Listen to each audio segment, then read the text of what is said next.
قسم من التربية،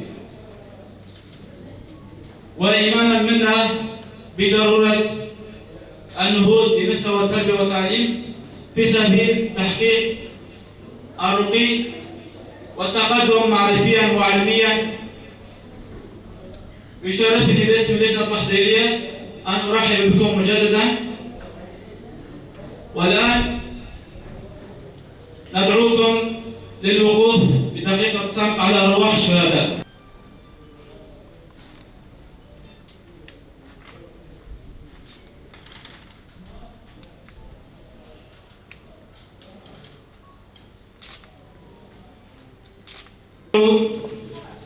هيئة التربية في شمال شرق سوريا، الأستاذة نسرين دوكو، الأستاذ رجب مشرف لافتتاح كلمة المؤتمر. سوريا ديمقراطيك حنان دستا كوميتين پرورده عفري منبج فرات رقة طبقة ديرا زوري منخير هاتن جزير.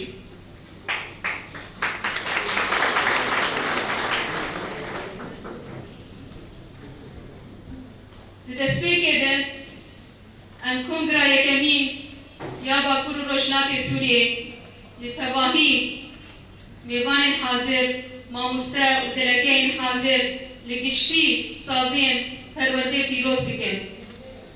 لكم انعقاد مؤتمركم الأول لهيئة التربية والتعليم لشمال وشرق سوريا تحت شعار نحو بناء نظام تربوي تعليمي موحد لتحقيق مجتمع معرفي متكامل ديمقراطي. ولا يسعنا إلا أن ننحني إجلالا وإكبارا على أرواح شهدائنا الأبرار وشهداء هيئة التربية والتعليم من معلمين وتلاميذ الذين جعلوا من أرواحهم جسرا لتعبر بها الأجيال إلى مستقبل زاهر ومشرق، ونبراسا وقدوة لكل محب لوطنه ومضحي لأبنائه. فتلك القيم التي رسخها شهداءنا من خلال تضحياتهم هي من أسمى القيم التي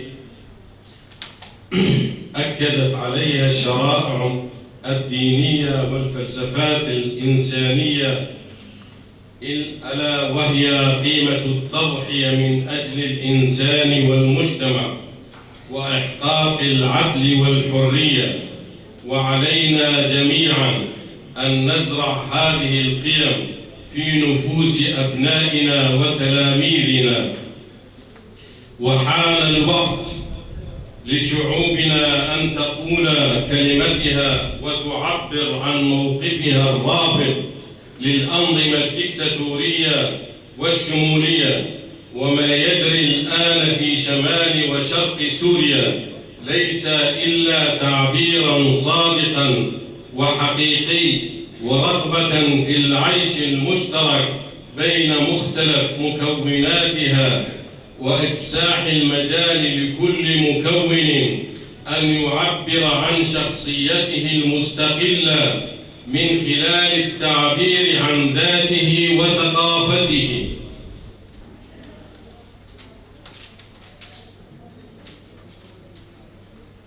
أيتها الزميلات، أيها الزملاء، وعلى مدى عقود من الزمن يعيش وطننا السوري حالة من الاستبداد والقهر كلفت الشعب السوري ثمنا باهظا.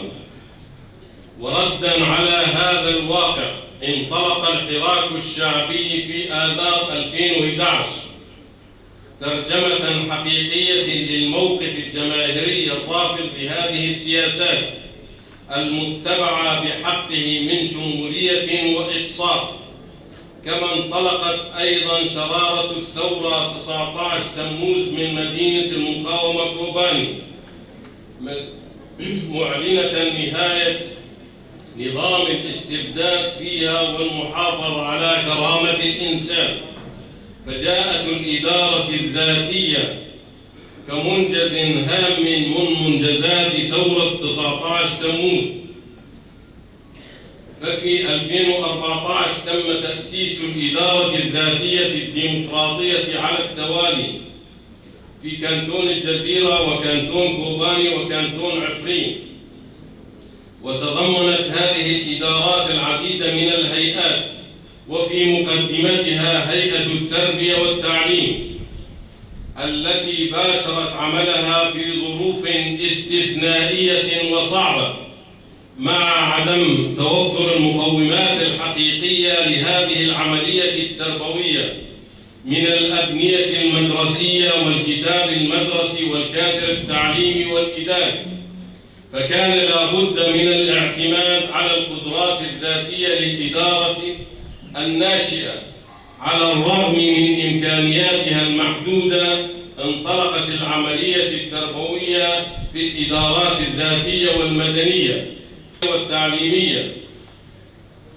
أنشئت هيئات التربية والتعليم في الكانتونات الثلاث على افتتاح جامعات في مدن القامشلي، جامعة روش آفار وكوباني وعفرين. وتطورت هذه الجامعات التي أصبحت تدرس العديد من الاختصاصات وتتبعها العديد من المعاهد. وتم افتتاح جامعة الشرق هذا العام. وبقرار من المجلس التنفيذي للإدارة الذاتية لشمال وشرق سوريا، أصبحت عائدية هذه الجامعات لمنسقية الجامعات لشمال وشرق سوريا، بعد أن كانت تتبع لهيئة التربية والتعليم لشمال وشرق سوريا. وقامت الإدارة الذاتية لشمال وشرق سوريا منذ تأسيسها في عام 2018 على دعم العملية التربوية بلا حدود، من تعيين معلمين